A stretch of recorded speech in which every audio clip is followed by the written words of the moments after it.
ভালোবেসে বহুগামী রাজাকে বিয়ে করেছেন জ্যাকব জুমার মেয়ে। দক্ষিণ আফ্রিকার সাবেক প্রেসিডেন্ট জ্যাকব জুমার 21 বছর বয়সী মেয়ে ভালোবেসে ইসওয়াতিনির রাজাকে বিয়ে করেছেন। দেশটির এক মুখপাত্র বিবিসিকে এ তথ্য জানিয়েছে। আফ্রিকা মহাদেশের দক্ষিণাঞ্চলের দেশ ইসওয়াতিনি। মহাদেশের একমাত্র সেই দেশটিতেই নিরঙ্কুশ রাজতন্ত্র রয়েছে। রাজা তৃতীয় মাসওয়াতির সঙ্গে নোমসেবো জুমার বাগদান চলতি সপ্তাহের শুরুতে আনুষ্ঠানিকভাবে ঘোষণা করা হয়েছিল। 8 দিনব্যাপী একটি ঐতিহ্যবাহী অনুষ্ঠান শেষে এই ঘোষণা আসে। 56 বছর বয়সী রাজার বর্তমানে 11 জন স্ত্রী আছে, তবে তার মোট আনুষ্ঠানিক বিয়ের সংখ্যা 15। এই বিয়ের রাজনৈতিক কোনো উদ্দেশ্য নেই বলে দাবি করেন ইসওয়াতিনির মুখপাত্র আলফিয়াস নোক্সুমালো। বিবিসির নিউজ ডে অনুষ্ঠানে ইসওয়াতিনির মুখপাত্র বলেন, ভালোবাসা অন্ধ, ভালোবাসা কিছু দেখে না, বয়স গোনে না। দুজন মানুষের মধ্যে ভালোবাসা হয়।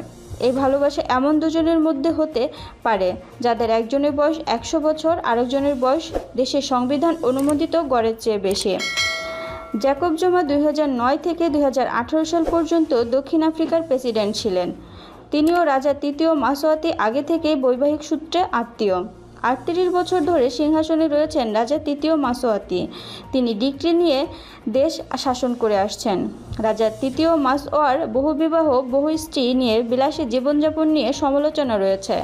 সমালোচকেরা বলেন, অথচ দেশটির বেশিরভাগ মানুষ দারিদ্র্যে নিমজ্জিত। এছাড়া দেশটিতে রাজার বিরোধীদের সঙ্গে অত্যন্ত রূঢ় আচরণ নিয়েও সমালোচনা আছে। দেশটির পূর্ণ নাম সোয়াজিল্যান্ড। জনসংখ্যা 11 লাখ। HIV/AIDS সংক্রমণের হার সর্বোচ্চ। বিশ্বের এমন দেশগুলোর একটু ইসওয়াতিনি। ইসওয়াতিনির প্রায় পুরোটাই ঘিরে আছে দক্ষিণ আফ্রিকা। ইসওয়াতিনি ও দক্ষিণ আফ্রিকার জুলো রাজতন্ত্রের মধ্যে শক্তিশালী ঐতিহ্যগত সম্পর্ক রয়েছে। তৃতীয় মাসওয়ার ও বর্তমান জুলো রাজা পরস্পরের আত্মীয়।